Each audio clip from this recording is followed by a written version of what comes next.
मिगेल कहता है एक जगह पर अगर तुम 25 ईयर्स तक काम करो तो सिर्फ एक दूसरे को मारना ही बाकी रहता है। मिगेल बहुत ही स्ट्रेट फॉरवर्ड, उसे जो चाहिए होता है इसके बारे में बोल देता है। इस टाइप का कैरेक्टर है।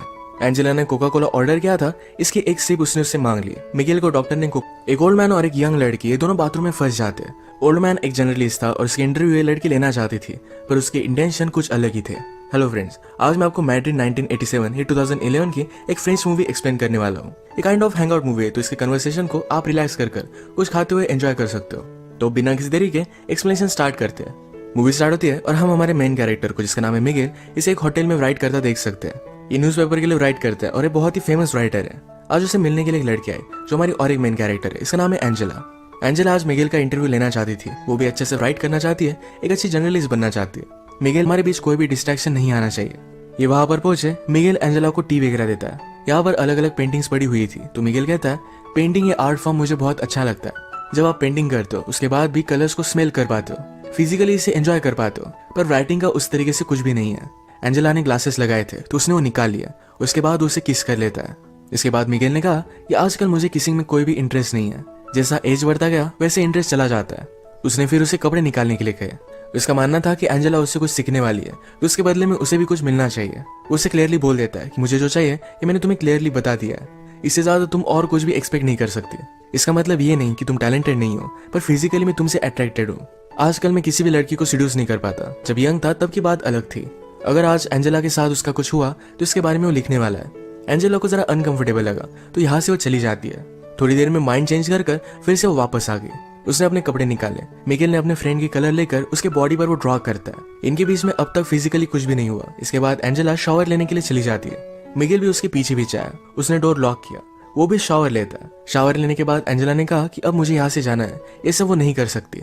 मिगेल को बात सुनकर बुरा लगा, पर एंजेला जब यहाँ से जा रही थी तो बाथरूम का डोर ही ओपन नहीं होता। ये डोर खराब था, पर मिगेल का फ्रेंड उसे बताना भूल गया था। एंजेला इसे खोलने का बहुत ट्राई करती है। मिगेल ने भी ट्राई किया, पर दोनों से खुल नहीं पाता। एंजेला बाथरूम की छोटी सी खिड़की से हेल्प मांगने की कोशिश करती है, पर मिगेल ने उसे कहा कि प्लीज ऐसा कुछ भी मत करो। अगर हम दोनों एक साथ पकड़े गए तो तमाशा हो जाएगा। वो एक फेमस राइटर है, तो स्कैंडल भी बन सकता है। मिगेल ने कहा कि मेरा फ्रेंड 2 दिन तक वापस नहीं आएगा। इतने टाइम में उसकी वाइफ पुलिस को कॉल कर देगी। एंजेला कहती कि मेरे पेरेंट्स उससे पहले ही जरा ज्यादा वरीड हो जाएंगे। ये इन दोनों के लिए प्रॉब्लम थे, तो फिर से खिड़की से आवाज लगाने लग जाते हैं, पर इन्हें कोई भी सुन नहीं पा रहा था। मिगेल कहता है हमारी सिचुएशन बहुत ही अजीब है, एक तो कॉमेडी हो सकती है या फिर ट्रेजेडी। एंजेला ने कहा कि अगर हम सेफली यहाँ से निकल गए तो एक कॉमेडी होगी, अगर मेरे पेरेंट्स को पता चल गया तो एक ट्रेजेडी में कन्वर्ट हो जाएगी। मिगेल पूछता है कि तुम्हारे फादर क्या करते हैं। एंजेला ने कहा कि वो मिलिट्री में है। उनका नाम उसने उसे बताया, तो मिगेल उन्हें जानता था। एंजेला की बड़ी सिस्टर को भी वो जानता है। उन दोनों में 17 ईयर्स का डिफरेंस है। मिगेल कहता है कि जब वो एक्टिंग क्लास में थी तो हम दोनों फ्रेंड्स हुआ करते थे। वो एक्चुअल में उसे लाइक करता था, पर उन दोनों के बीच में कुछ भी नहीं हुआ। मिगेल बहुत ही वरीड था कि उसकी वाइफ पुलिस को बुला लेगी। उसे एक राइटर की स्टोरी याद आई। राइटर हमेशा अपनी वाइफ पर चीट करता था। एक दिन वो घर पर ही नहीं आया। उसकी वाइफ को पता था कि वो किसी और लड़की के साथ है, फिर भी उसने पुलिस को कॉल कर दिया। कहा कि टेररिस्ट लोगों ने मेरे हस्बैंड को किडनैप कर लिया है। जब वो राइटर नेक्स्ट दिन उठा तो अपने आप को उसने डायरेक्टली न्यूज पर पाया। ये सब बहुत ही फनी बन गया था।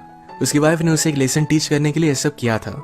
मिगेल कहता है कि तुम्हारी डैड और सिस्टर में कभी भी बनती नहीं थी, वो हमेशा फाइट करते थे। एंजेला ने कहा कि वो अब भी करते हैं। एक्चुअली एंजेला ने अपनी सिस्टर से ही मिगेल का नंबर लिया था। मिगेल कहता है एक बार मैंने उसे बताया था कि मैं उसे लाइक करता हूँ, पर उसने मुझे रिजेक्ट कर दिया था। अगर उसे पता चला कि हम दोनों किस सिचुएशन में हैं, तो मैं वंडर करता हूँ कि वो करेगी क्या। आजकल एंजेला की सिस्टर ये बड़ी एक्ट्रेस बन चुकी है। एंजेला कहती है कि मेरी सिस्टर को लगता है कि तुम बहुत ही ओवररेटेड राइटर हो। मिगेल को सुनकर बुरा लगा, पर वो कहता है एक ओवररेटेड राइटर ही इसको अपना करियर बना सकता है। एंजेला पूछती है लोग क्या कहते हैं, क्या तुम्हें इससे कुछ भी फर्क पड़ता है। मिगेल पूछता है क्या अब भी तुम मेरा इंटरव्यू ले रही हो। मैं तुम्हें सब आंसर्स दूंगा, पर ये इंटरव्यू किस तरीके से एंड होती है इस पर ही डिपेंड करेगा। उसे टच करने वाला था, पर एंजेला उससे दूर जाकर बैठी। एंजेला कहती है तुम्हारे नॉवेल्स बहुत ही अजीब तरीके से थे, पर फिर भी उन्हें बहुत सारे अवार्ड्स वगैरह मिले हैं। मिगेल कहता है नॉवेल लिखते हो लोग बहुत ही ज्यादा टाइम लेते, मैंने इसे प्रोफेशनली लिखा था। हर रोज में कुछ टारगेट रखकर इसे कंप्लीट कर ही डालता था। मिगेल एंजेला से कहता है कि फिर से ट्राई कर देखो, तुम्हारी आवाज सुनकर तुम्हें हेल्प करने के लिए कोई भी आदमी आ सकता है। सुंदर लड़की देखी नहीं और हर आदमी उसे हेल्प करना चाहता है। आवाज देने के बाद भी उसे कोई भी सुन नहीं रहा था। मिगेल फिर से एंजेला के पास आ गया। उसे कहती है मुझे सिर्फ यहाँ से जाना है, उसके साथ कुछ भी नहीं करना चाहती। एंजेला फिर से डोर को ओपन करने की कोशिश करती है। मिगेल कहता है कि जब आप यंग होते हो तो लगता है कि इस लाइफ में कुछ पॉइंट है, वो अपनी लाइफ कुछ अलग तरीके से जी लेंगे, पर बाद में पता चलता है कि लाइफ में बहुत सारी चीजें पॉइंटलेस थी, इसमें कोई भी मीनिंग नहीं था। हर एक की कोई ना कोई तो प्रायोरिटी होती है। मिगेल एंजेला से पूछता है कि आज सैटरडे है, अगर तुम घर पर होती तो क्या करती, क्या अपने फ्रेंड्स के साथ बाहर जाती, एंजेला को ये सब चीजें पसंद नहीं है। वो कहती है कि मैं बुक्स रीड करती। मिगेल को जो बुक्स पसंद है यही एंजेला ने भी पढ़ी हुई है, पर मिगेल कहता है हम दोनों के व्यूज इस पर बहुत ही अलग अलग होंगे, जैसे कि क्लासिकल म्यूजिक और एक रॉक बैंड में डिफरेंस होता है। मिगेल ने फिर यही टॉयलेट किया। वो कहता है प्यार के बारे में लोगों ने बहुत सारी चीजें लिखी है और बाकी चीजों के बारे में कोई भी नहीं लिखता, ये लोगों को ज्यादा रेजोनेट करती है। अपने राइटिंग में इन चीजों का तुम्हें ध्यान रखना चाहिए। मिगेल अब फ्रस्ट्रेटेड हो रहा था। वो कहता है हम दोनों यहाँ है, हम दोनों में एक टेंशन है, अगर हम कुछ भी नहीं करते तो टेंशन बढ़ता जाएगा। सब कुछ हो जाने के बाद शायद हम एक दूसरे को डिजायर नहीं करेंगे, पर फिर भी अट्रैक्शन बहुत ही इंपॉर्टेंट है। मिगेल भी अब जल्दी से जल्दी यहाँ से निकलना चाहता था। उसे बुरा लगता है कि वो सोच क्या रहा था। वो एक ओल्ड मैन है, कोई भी यंग लड़की उसके साथ इंटीमेट नहीं हो सकती।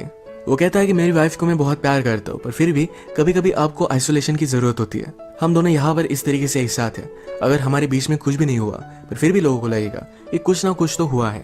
ये उसे एक ट्रेजेडी की तरह लगता है। एंजेला फिर उसके पास आ गई और ये दोनों इंटीमेट हो जाते हैं। इसके बाद एंजेला को थोड़ी सी भूख लगी थी। इस पर मिगेल कहता है मूवीज में मुझे लोगों को कुछ ना कुछ खाते देखना अच्छा लगता है। उसने अभी अभी एक एक्शन मूवी देखी थी जो बहुत ही फास्ट थी, पर अचानक से उसमें एक आदमी का खाना खाते हुए सीन आ गया। उसे लगता है कि उस सीन में एक पीस था, एक रियलिटी थी। वो बताता है कि राइटिंग भी इसी तरीके से होती है, जिस तरीके से जो भी फैक्ट्स है हमें उस तरीके से बतानी चाहिए। जितना आप रियल लिखोगे उतना ही लोगों को अच्छा लगेगा। एंजेला अपनी राइटिंग से वर्ल्ड चेंज करना चाहती थी, पर मिगेल कहता है वैसा कुछ भी नहीं होता। तुम सिर्फ लोगों के लिए अच्छा लिखने का ट्राई कर सकते हो, बाकी कुछ भी तुम्हारे हाथ में नहीं। मिगेल के व्यू से बहुत सारे निगेटिव होते हैं। वो एंजेला से हमेशा इस तरीके से बात कर रहा था कि उससे बहुत ही ज्यादा छोटी है। वो ऑलमोस्ट एंजेला को डांट रहा है, इस तरीके से उससे बात कर रहा था। एंजेला को इस पर गुस्सा आ गया। वो कहती मुझे सब लोग इसी तरीके से ट्रीट करते हैं, तुम सिर्फ बड़े हो, तुम्हें एक्सपीरियंस है, इसका मतलब ये नहीं कि तुम सही हो। तुम्हें क्या लगता है यहाँ पर मेरा आना ये तुमने चूज किया था? मैं भी तुम्हें चूज कर सकती हूँ। शायद मुझे भी कुछ ना कुछ डिफरेंट चाहिए था, इसीलिए मैं यहाँ पर आई। एंजेला का गुस्सा शांत होने के बाद मिगेल कहता है किसी को आवाज लगा कर देखो, पर फिर भी कोई भी सुन नहीं पा रहा था। एंजेला कहती है कि जब मैं छोटी थी तो इस तरीके से प्रिटेंड करती थी कि मैं एक सेलिब्रिटी हूँ, मेरा इंटरव्यू चल रहा है, और आईने के सामने हमेशा ऐसे देखती रहती थी। मिगेल कहता है लोग अपने आप को जैसे है इस तरीके से एक्सेप्ट नहीं कर पाते, इसलिए कुछ ना कुछ ज्यादा पावरफुल बनने की कोशिश करते हैं। ये बात एंजेला ने भी रियलाइज की थी और इसके बाद उसने मिरर के सामने इस तरीके से प्रिटेंड करना छोड़ दिया। सब्जेक्ट को चेंज करने के लिए मिगेल कहता है क्या तुम्हें मूवी देखनी है? एंजेला पूछती कि हम कैसे देख सकते हैं। मिगेल ने फिर उसे स्टोरी बताना स्टार्ट किया। वो कहता है कि एक फैमिली थी, मदर, फादर और उनका एक बेटा था। एक दिन अचानक से बेटे ने अपने बेड से उठना बंद कर दिया। पहले तो पेरेंट्स को लगा था कि शायद स्कूल नहीं जाना चाहता, तो उसने साइकोलॉजिस्ट से उसकी बात करवाई, पर फिर भी बेटा मानने नहीं वाला था। साइकोलॉजिस्ट ने पेरेंट्स से कहा कि इस तरीके से आप प्रिटेंड कीजिए कि सब कुछ चीजें बहुत ही नॉर्मल है। बहुत दिन बीतते गए पर फिर भी वो अपने बेड से उठा ही नहीं। फादर और मदर ने फिर डिसाइड किया कि हम इसे लेकर कहीं वैकेशन पर जाएंगे। ये अलग अलग प्लेसेस पर घूमे। घूमते घूमते एक जगह पर मेला चल रहा था। इस मेले में अपने बेटे को बेड पर ही लेकर गए। वहां पर एक लड़की से उसने बात की। वो लड़की भी उसके प्यार में पड़ गई। उनका बेटा फिर भी बेड से उठा ही नहीं।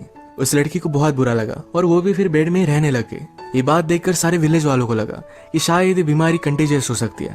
उन्हें यहाँ से बाहर निकाल दिया गया और भी थोड़े दिन बीत गए। एक रात आई जो बहुत ही ब्यूटीफुल थी। मदर और फादर एक दूसरे की कंपनी एंजॉय कर रहे थे। वो दोनों जंगल में गए और एक दूसरे के साथ इंटीमेट हो गए। जब वो वापस आए तो उनका बेटा बेड से उठकर कहीं चला गया था। उन दोनों ने अपने बेटे को ढूंढने की बहुत कोशिश की पर उन्हें वो कहीं भी नहीं मिला। एंजेला पूछती है क्या इस स्टोरी की एंडिंग सैड है? मुझे तुम्हें क्यों सुना रहे हो? मिगेल उसे बताता है कि मदर ने अपने बेटे को ढूंढने की बहुत कोशिश की थी, उसे मिला नहीं, पर इस बात से वो खुश थी। उसका बेटा इस तरीके से रह रहा था, इस बात से वो तंग आ चुकी थी। उसे जो फीलिंग्स आ रही थी इस वजह से उसे गिल्टी लग रहा था। स्टोरी की तरह ही हमने आज जो भी किया ये गलत था। हमें इसके बारे में गिल्टी तो लगेगा ही, पर ये अब हो चुका है। इसके बारे में ज्यादा सोचना सही नहीं। इसके बाद अगर हम फिर से कभी मिले तो तुम मुझे इग्नोर कर दोगी। तुम्हें गिल्टी तो लगेगा पर यही करना सही होगा। इसके बाद थोड़ी देर में मिगेल को किसी का आवाज आया। उस आदमी को बुलाकर कहता है कि प्लीज मेरे फ्रेंड को कॉल करो, मैं यहाँ पर फंस चुका हूँ। थोड़ी देर में मिगेल का फ्रेंड भी वहां पर पहुंच गया। जिस तरीके से मिगेल ने कहा था कि तुम मुझे अनदेखा कर यहाँ से चली जाओगी, उसी तरीके से एंजेला यहाँ से चली गई। जाने से पहले एंजेला ने उसे कहा ये सिर्फ एक इंसिडेंट था, इसी तरीके से मैं उसे ट्रीट करूंगी, मुझे इसके बारे में कोई भी बुरा नहीं लगेगा, ये सिर्फ उसके लिए एक एक्सपीरियंस था। इसी के साथ ये मूवी एंड हो जाती है।